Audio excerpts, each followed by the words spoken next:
Gracias, José. El licenciado Javier Romero Alvarez está con nosotros.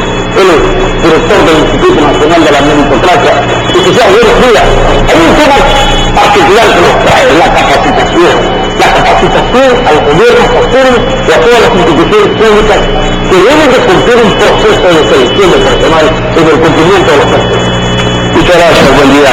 Es grato poder compartir con ustedes esta información. Mire, estamos como Instituto de la Meritocracia, adscritos al Ministerio del Trabajo esta mañana, con una gran convocatoria para aquellos servidores públicos que deben encargarse de los concursos de méritos y oposición en el sector público.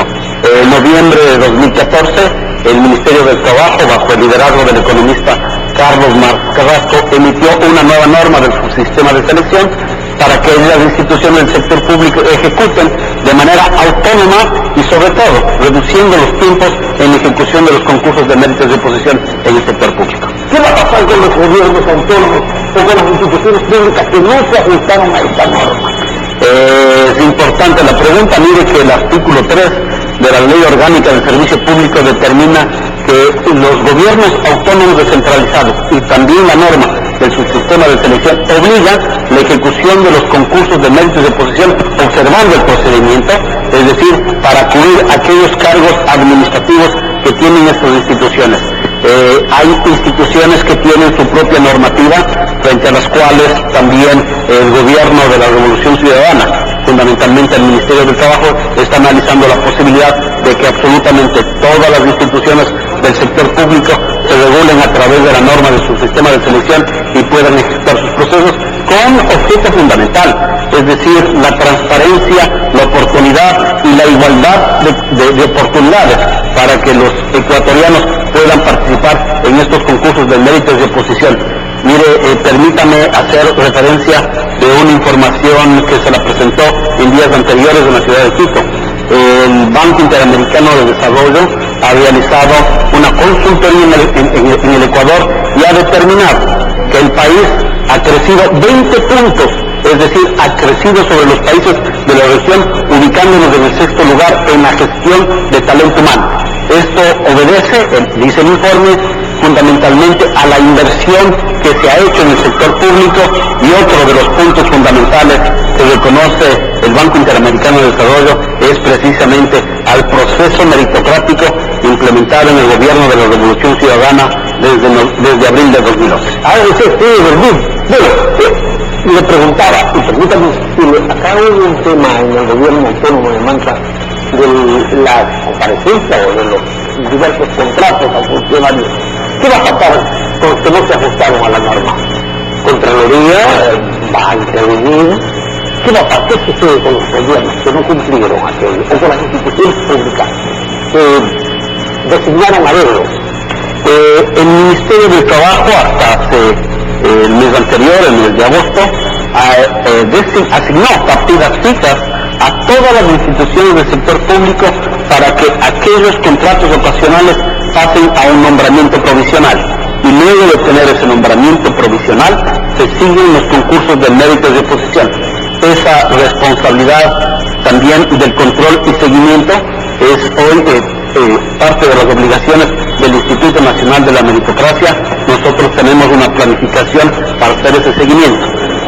Nos hemos convertido en una institución asesora, amiga, fundamentalmente, y de acompañamiento para garantizar la transparencia en los concursos de méritos de oposición. Pero si es que nosotros también podemos identificar o recibimos alguna denuncia de algún concurso que se apartó de la norma, nosotros emitimos un informe previo, ponemos a consideración de la autoridad para que subsane la observación.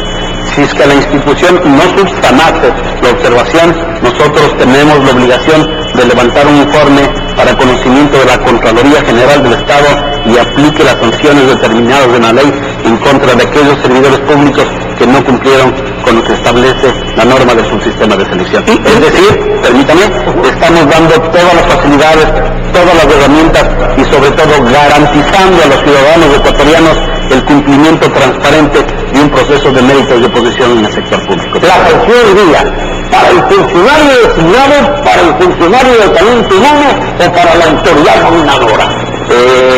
la sanción iría luego del análisis técnico correspondiente, luego de seguirse el debido proceso, podría extenderse inclusive hasta la autoridad nominadora. Es decir, si el encargado del proceso, el administrador del concurso, incumplió, debe aplicarse la sanción al administrador del concurso. Si la persona designada como ganador del concurso no cumplió con lo que dicen los requisitos del concurso, debe ser destituida la persona. Pero si la máxima autoridad también, mal orientada o mal asesorada en función de ese informe de la unidad de talento humano, emitió un nombramiento que no correspondía, pues también corre el riesgo de ser sancionado conforme determina la ley. Por no haber observado la ley, por no haber cumplido la ley. Bueno, ahora es un requisito sine qua non para toda institución pública. La Constitución de la República determina que para ascender e ingresar en el sector público debe hacerse a través de concursos de méritos de oposición. Antes, en el pasado, los concursos de méritos de oposición eran cerrados, se los llevaba a cabo en cada una de las instituciones. Hoy los concursos de méritos de oposición son abiertos, de conocimiento general. El Ministerio del Trabajo ha creado una plataforma www.socioempleo.gov.es, donde quienes tengan interés en participar en los diferentes concursos de méritos de oposición en el sector público deben registrar su hoja de vida y hacer un seguimiento del proceso. ¿Y cuáles son los miembros al menos de este proceso transparente? Porque podemos señalar más claramente que la actitud transparente de estos procesos. ¿Cuáles son las experiencias que se han logrado a través del instituto? ¿Son favorables? ¿Tenemos algún indicador que nos alimente esta actitud? Tenemos información importante hasta de lo que va de enero al mes de septiembre, más de 5.900 concursos de méritos de oposición para cubrir estas plazas. El 43% de estos concursos se han declarado ya como ganadores a través del proceso y el 22 o 27% han sido declarados desiertos de esos concursos precisamente por falta del cumplimiento de la norma. Es decir, estamos transparentando, estamos haciendo el mejor ejercicio para que los concursos de méritos de oposición sean totalmente transparentes. Muy bien, ahora vamos a aterrizar en el tema que viene hacia la banca, ¿verdad? Van a tener 2 días de capacitación en el centro de capacitación profesional que acá en Monta. Sí, la invitación cordial es la zona 4, es decir, para las provincias de Manabí y San Pedro de los Táchira. Están invitados cordialmente quienes deseen participar en este proceso de capacitación. Más que un proceso de capacitación, es una socialización de la norma del subsistema de selección. Está establecido en 2 fases. En la mañana, de 9 a 12 del día, empezaremos con la aplicación de la norma del subsistema de selección y luego en la tarde, de 2 a 4, tendremos el proceso, un proceso amigable, un proceso de ejecución de lo que es la participación a través de la plataforma de socioempleo. Muy bien, licenciado, entonces empezaron desde agosto 20, ¿no? En Gaza, zona 1. Estuvimos en el mes de agosto, estuvimos en la zona 1, hemos ido a la zona 2, zona 3 y hoy estamos en la zona 4. Quiero informar también que en el mes de julio hicimos el mismo proceso a nivel nacional, es decir, cubrimos todo el territorio, las 9 zonas geográficas, capacitamos a cerca de 800 servidores públicos de la Administración Pública Central Institucional. El día de hoy, a partir del mes de agosto, hemos empezado el mismo ejercicio, la misma socialización con los gobiernos autónomos descentralizados, quienes también tienen la obligación de cumplir con lo que dice la normativa de este proceso. Gracias por estar con nosotros, licenciado, ¿no? Y el mejor de los éxitos. Muchas gracias por la oportunidad y realmente presentar esta hermosa ciudad. Y que tenga una feliz estadía acá. Gracias. El licenciado Javier Romero Aldán, él es el director del Instituto Nacional de la Meritocracia, compartiendo con nosotros. Tenemos 2 invitados.